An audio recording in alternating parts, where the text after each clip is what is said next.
حارس نادي مياه البحيره بنقول لك مبروك الفوز النهارده والتاهل لدور 32 لكاس مصر وتالقك في صد ضربه الجزاء الخامسه من فريق نادي السكه الحديد النهارده. قول انا احداث اللقاء النهارده.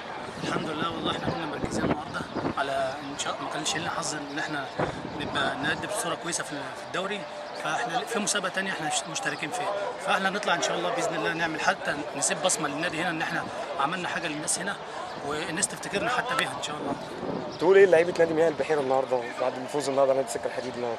انا بقول لهم مبروك، والمهمه اللي جايه هتبقى اصعب لان احنا هنلاعب فرق تقيله برضه، فعايزين عايزين تركيز ومجهود الفتره اللي جايه، وان شاء الله ربنا يكرم ان شاء الله.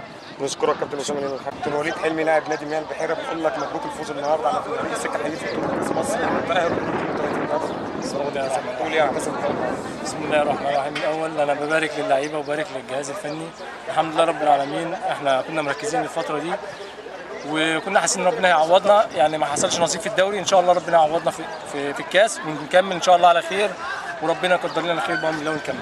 ايه كانت تعليمات الجهاز الفني ليكوا يا كابتن النهارده احداث المباراه النهارده؟ احنا نقفل من نص الملعب ونلعب على الهجمات من الجناب، والحمد لله احنا عملناها بشكل كويس ووصلنا كتير قوي، وفريق السكه ما وصلش اي حاجه خالص. احنا كنا الاخطر والغالبيه في الهجوم، دليل 4-5 فرص ضايعين، لكن الحمد لله ربنا عوضنا في الاخر بالنصر، الحمد لله وبارك للناس كلها.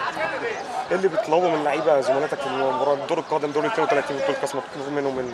ان شاء الله ربنا يا رب كده يقدر لنا الخير ونكمل زي ما احنا ماشيين، وان شاء الله يعني المباراه تيجي فربنا يكرم كده الجهاز الفني مع اللعيبه ان شاء الله شغالين كويس، ونركز في الماتشات اللي جايه، الماتشات اللي جايه هتبقى اصعب، فنركز ان شاء الله ونلعب برضه على المكسب بامر الله.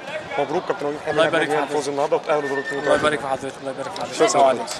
طب هل يتكلم بقى مين يتكلم النهارده على فريق نادي السكه الحديد بركلات الجزاء النهارده وتاهلوا دور 32 لبطوله كاس مصر. تقول ايه عن احداث اللقاء النهارده؟ الحمد لله رب العالمين يا كابتن، وده تعب ومجهود بذلناه كل اللعيبه والله العظيم، الحمد لله رب العالمين.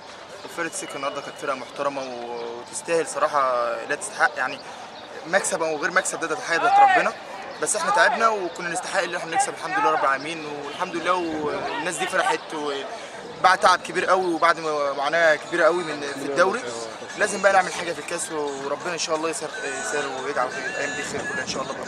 ايه كانت تعليمات الجهاز الفني ليك النهارده قبل المباراه النهارده؟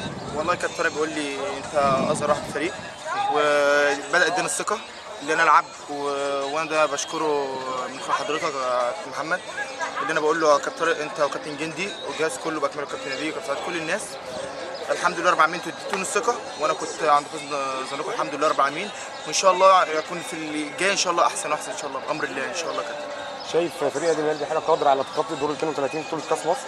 ان شاء الله بامر الله كابتن، احنا لعيبتنا كلها لعيبه كويسه ومش من اقل ان هم يروحوا دوري ممتاز على اقل حاجه، بس هي نصيب وارزاق، وانا مش هتحظ شويه بس الحمد لله رب العالمين. كابتن احمد شاوي لاعب نادي مياه البحيره بنقول لك مبروك الفوز النهارده وتاهل دور 32 بطوله كاس مصر. الحمد لله رب العالمين. شكرا. كابتن احمد مصطفى ماما لاعب نادي مياه البحيره بنقول لك مبروك الفوز النهارده على نادي السكه الحديد ضربات الجزاء وصعود دور 32 كاس مصر. تقول ايه النهارده؟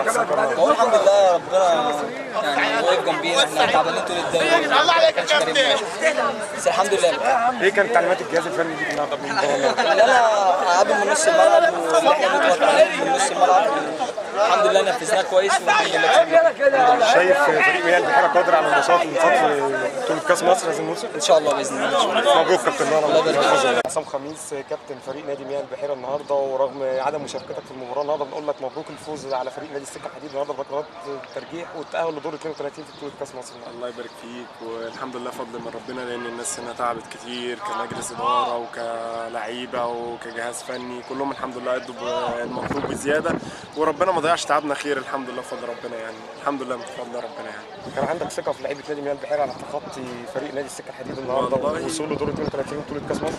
والله احنا يعني كخبرات موجوده في الملعب، يعني الكابتن وزن الامور ما بين الخبره والشباب وكده، فالحمد لله يعني الواحد كان قلقان من نقطه ان احنا ايه ما نوصلش لمرحله ضربات الجزاء، فكان الواحد خايف من النقطه ديت، بس فضل ربنا ان لعيبه السكه فيها خبرات كبيره، فيها لعيبه دوري ممتاز كتير، فالحمد لله يعني ان احنا ربنا كرمنا بالتعادل، رجعنا الماتش تاني، ربنا كرمنا بثبات اللعيبه في ضربات الجزاء، والخمسه شاطوا كويس الحمد لله، وثبات اسامه في الضربه الاخيره ان هو توفيق من عند ربنا ان ربنا كرمه وجابها، فالحمد لله بفضل ربنا يعني. ربنا يكرمنا ان شاء الله في اللي جاي باذن الله.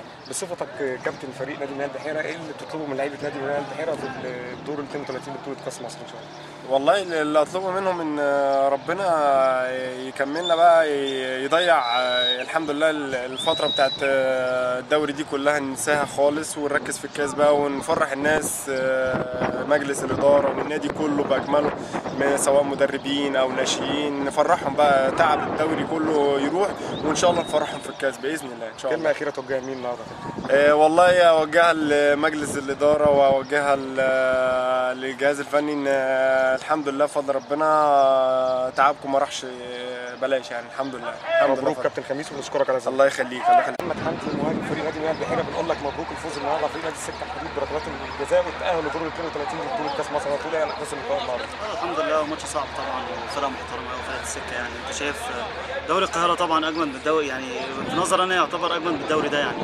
فلعيبه كوره ولاعيبه لعبت في دوري ممتاز، فالماتش صعب جدا يعني.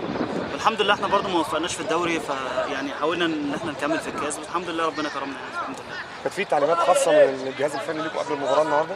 لا واحنا كنا بنلعب بطريقه يعني غير اي ماتش طبعا في الدوري، كنا بنلعب بطريقه يعني زون ديفنس من نص الملعب، عشان طبعا فرقه برضو ما نعرفش بتلعب ازاي وطريقه لعبها، لغايه ما نشوف الوضع ويعني فعلا قفلنا عليهم شويه يعني، بس هي طبعا طريقه متعبه لكل وقت، بس الحمد لله ان كل اللعيبه نفذت يعني الحمد لله يعني. شايف فريق نادي مياه البحيره قادر على تخطي دور 32 في بطوله كاس مصر واللعب مع احد انديه الدوري الممتاز؟ انا اقول لك على حاجه، هو ماتشات الكاس يعني الكاس بالذات مش زي اي ماتشات يعني، ملوش مقياس مش زي الدوري يعني. انت ممكن فرقه مثلا درجه ثانيه تلعب دوري ممتاز ممكن تبقى احسن منها بكتير يعني. لا الدرجه مثلا فرقه زي انبي فرق الدوري الممتاز بتلعب فرقه درجه ثانيه ما بتعرفش هي بتلعب ازاي، فالماتش بيبقى صعب بالنسبه لها يعني.